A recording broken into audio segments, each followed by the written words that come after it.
In this video today, you're going to learn how to create a fully functioning light system, including light switches with a button that turns green to red when it's on or off, and it's all run through Blueprint interfaces.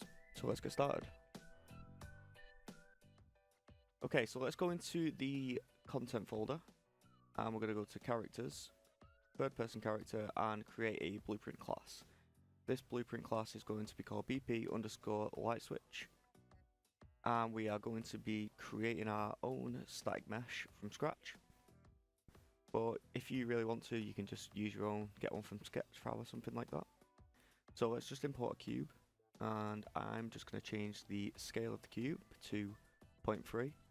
I had the padlock on so I can scale it in each axis, and then I just turned it off so I can just edit this by one axis. Okay, so there we go, there's the base of the light switch, and now we need to add a button. So I'm just going to add a simple sphere, and we're just going to rename this button because we will need a reference to this later. So let's just scale this down as well, put it to 0.1 for now. I'm just going to turn off the grid snapping and drag this over here, make it a little bit bigger just so it actually looks like a button. So let me just mess with these settings here. 0.2, 0.3 looks good. And we're just gonna move it about here. That looks okay to me. And the next thing we need to do, because this is a little bit plain, is we're going to open the content browser and click material. This is going to be m_red, just a simple red material. We're going to drag out a base color, hold 3 and then left click, which will create this, and we're just going to double click, change it to red and apply it. Wait for this to complete, and then we will have our very own red material that we can apply to the button. And this is going to symbolize, obviously red is going to be the button off, and we are going to duplicate this. So open the content browser, and let's add the color first. So this is what it looks like, and let's duplicate it. I'm going to change this one to m_green for when the button is on, or when the light is on. So let's double click that again, change that to green, apply it, save it, and we will save this for later because we'll be using the green one later on. We're going to switch it depending if the light is on or off. Okay, so it's taking a while to compile, but there we go.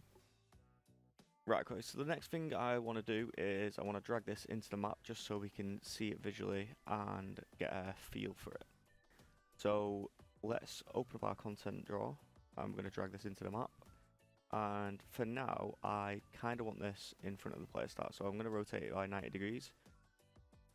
Yeah, so let's just do this 90 degrees here, and I'm going to add this to like a rectangle. This can just be like a wall or something like that. You don't really have to copy me in this little bit. You can put the light switch wherever you want, but let's just add a cube for now, just for the sake of the tutorial. And I can't find cube, so we're just going to go up here, basic shapes, and cube. Let's just drag that in. I'm going to position it here and just extend it like this, and I'm going to place it so that the light switch is on this little rectangle. Drag it back, and the material is the same as the light switch base, so I'm just going to change that to like a metallic one. There we go. We've got like a metal box for the light switch. Save all, just in case.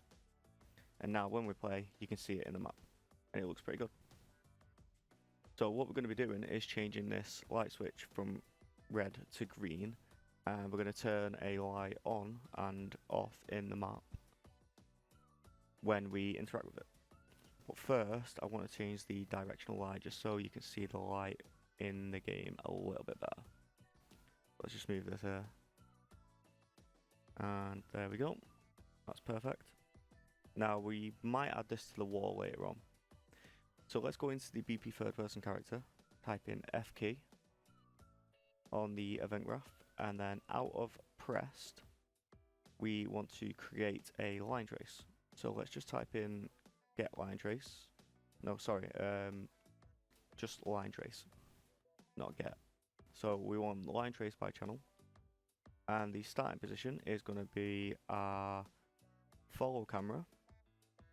So we're going to drag the follow camera in, get world rotation, or get world location, sorry, and drag that into the start. Next, we're going to drag out follow camera again, and we're going to get world rotation this time. And out of that, the return value, we are going to get forward vector. Next, we need to multiply it, and this is going to be the length of your line trace, so how far away you can actually interact with the object. And I'm just going to put 1000 for the tutorial. Next, we need to add the two values together, so let's just add these two like that and drag it into end. So the trace will begin at the start of the follow camera, wherever the follow camera is, and it will end after 1000 units, as you can see here, just like that. So now when we're looking at an object, and if we press F, it'll do this line trace and check if we can interact with the object it hits. Okay, so now we need something to communicate between the two blueprints. Now let's add a blueprint interface. This is better than casting, it's more performant, and we're just going to name this BPI_interact, or interactable. That'll do. And then we double click it. In the function names, type interact. It's not really that important, just as long as you remember it. Then we're going to go back into the BP third person character, and out of out hit, we're going to break the hit result. And out of hit actor, we're going to search does implement interface. And if it does have the interface, then we can interact with it through the trace channel. So return value, we're going to press B and get a branch. So if it's true and it does have the interface, then we can interact. If it's false, we can't. So drag out of hit actor, and we're going to get interaction bracket message, and it has to be the message one. And that'll be true. Out of false, we're going to print a string, and we're going to name it something like doesn't have the interface. So doesn't have the interaction interface. There we go. And I'm just going to capitalize these before my OCD goes crazy. And compile. And this is going to be red because it's bad. And the other one will be green. So let's just test this. So if we hit an object that doesn't have the interface, it'll say doesn't have the interaction interface. Now if we do, it's going to fire off the interaction interface, and it's going to print a string that says interacting or interacted, and this is going to be good, so it is green. Let's compile.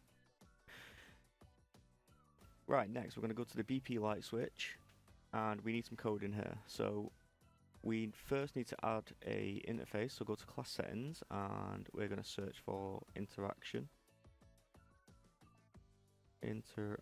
or interactable, we named it. Now we have this on the left hand side, interaction, double click it, and it'll bring up this little event. So first thing we're going to do is get a flip flop. So the first time we press it, it'll do something, and the second time it'll do something else. So let's drag out of this, and we're going to play sound to begin with, because when we hit the button, I want it to play like a sound to notify the player that we have interacted. So I'm just going to use any sound, it's not really important. So we need to add the button, and we're going to drag out of that, drag it into the event graph, and get world location, because we're playing this sound at a certain location, so it needs the location. That's perfect. And for the B value, we're just going to copy all these, duplicate them like this, and we're going to select a different sound. Like I said, doesn't really matter which one.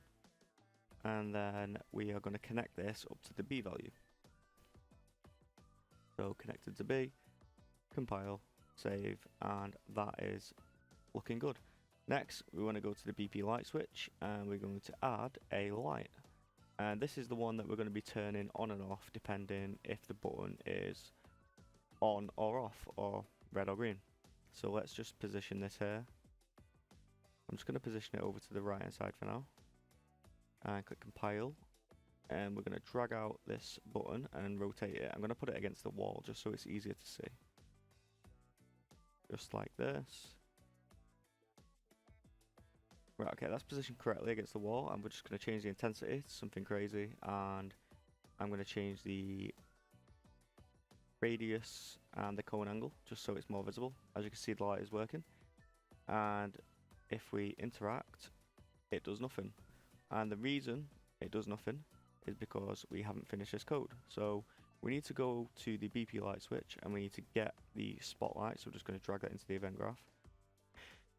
Out of spotlight, we're going to set visibility and drag this pin into here. Now this is setting the visibility to on because this is the true value. And for the opposite, we need to obviously set the visibility to false. So let's just duplicate this node.